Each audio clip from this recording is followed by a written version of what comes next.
In the pot, which we have simmering here right now, is just water and butter. To that, I'm going to add our flour.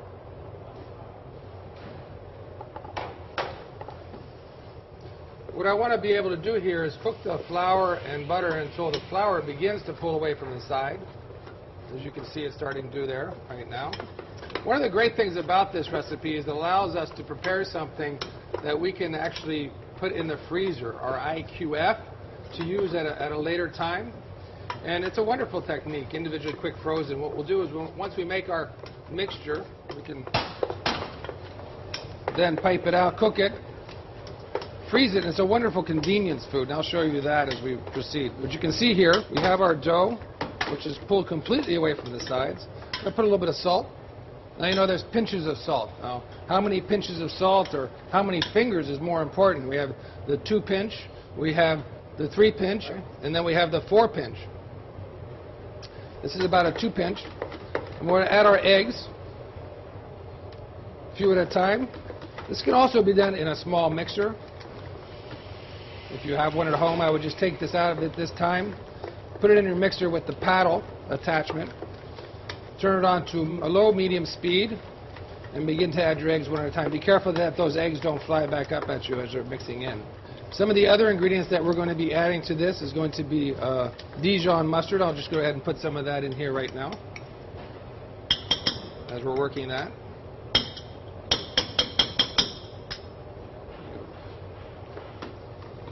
You can see each time I'm working at how the eggs become incorporated into the mixture. It's also called, in French, it's called an appareil, which is mixture in English, appareil. If you see appareil written somewhere, it's exactly what we're doing here. We're making an appareil. Looking beautiful, looking beautiful. We're going to add our cheese, our grated Gruyere cheese. I just love the smell of Gruyere cheese. I have here chopped parsley, chopped chervil, some tarragon leaves chopped, and some chives chopped. Now, of course, you can use any herbs that you like in this, and of course, different herbs at different times of the year also are appropriate. For example, in the summertime, you may want to use basil. In the wintertime, you may want to use some of the hard-stemmed herbs, like rosemary or thyme. Remember, you don't want to put the stems in there. You just want to take the leaves and chop them, as we've done here. You take the leaves off of all the herbs and just chop the leaf.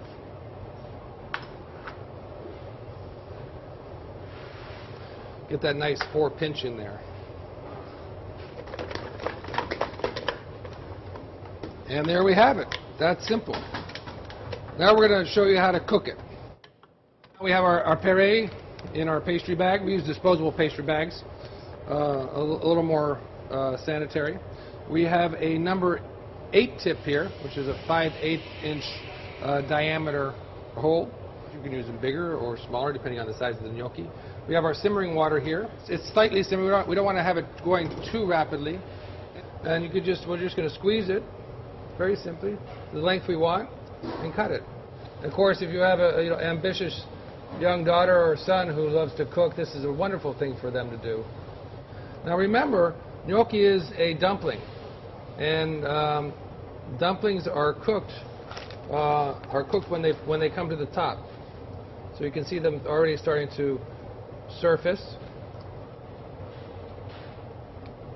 You can make hundreds of these.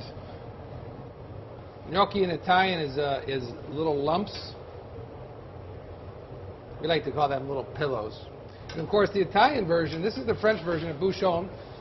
We do the French version, which is done with the pâte à choux. In Italy, you will all know gnocchi is traditionally made with potatoes, also sometimes with ricotta cheese. Again, part of cooking is realizing the flavors that you enjoy.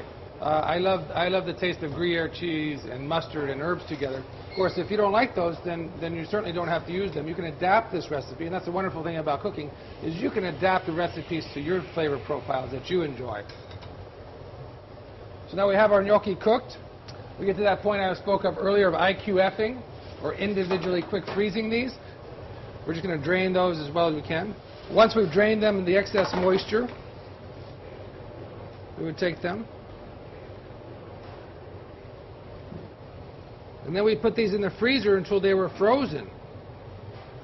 At that point, we can put them in a Ziploc bag and just store them, and they can stay there for, well, hopefully they won't stay there for long, because they're going to be whispering to you all the time, come cook me, come cook me.